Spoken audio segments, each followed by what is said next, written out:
Hi guys.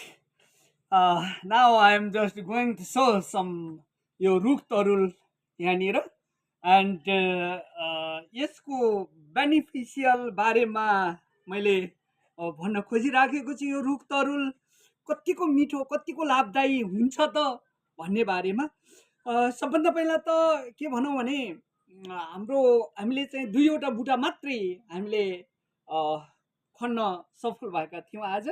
यसमा हाम्रो डेढ लम्बर जति हामीले निकाल्न सफल भयौँ एन्ड यो चाहिँ जमिनको माथि माथि मात्रै हुँदो रहेछ भनेको अर्थ के भने जस्ट एक बित्ता जति पनि तल हुँदो रहेनछ।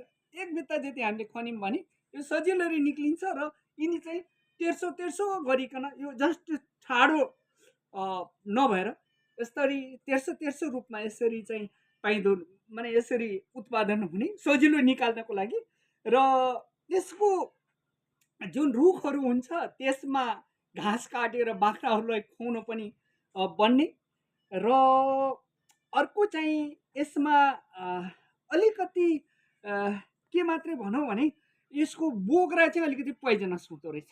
यसकारण हामीले यो बोक्रालाई चाहिँ निकाल्नु अनिवार्य रूपमा राम्रोसँग निकाल्नु पर्ने र यसको भित्रको जुन गुदो हुन्छ त्यो गुदो पनि जुन चाहिँ मूल जरो हुन्छ त्यतातिरको भागमा अलिकति कडापन रेसाहरू हुने र तलतिर चाहिँ एकदम कमलो भाग हुन्छ र यसलाई हामीले साना साना टुक्राहरू बनाएर यसमा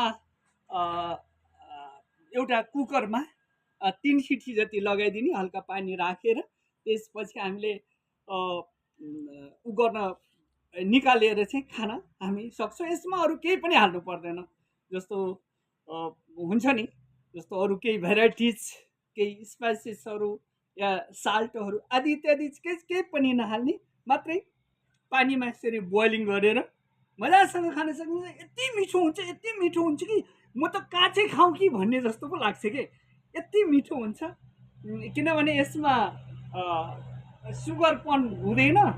सुगरको मात्रा एकदमै न्यून रूपमा नको बराबर जस्तो लाग्ने र अलिअलि सेन्ट पनि अलि मिठासपनको सेन्ट आउने भएको हुनाले एकदमै राम्रो हुने भएको हुनाले मैले यो चाहिँ भिडियो बनाउन चाहेको र हाम्रो सबैलाई चाहिँ यो यसबारेमा हामीले लगाउनु पर्छ, हामीले यसको खेती गरौँ भनेर मैले सबैलाई मैले अनुरोध गर्न चाहन्छु, आग्रह गर्न चाहन्छु।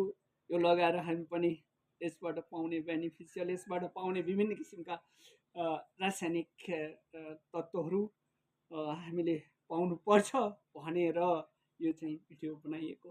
हस् त, थ्याङ्क यू।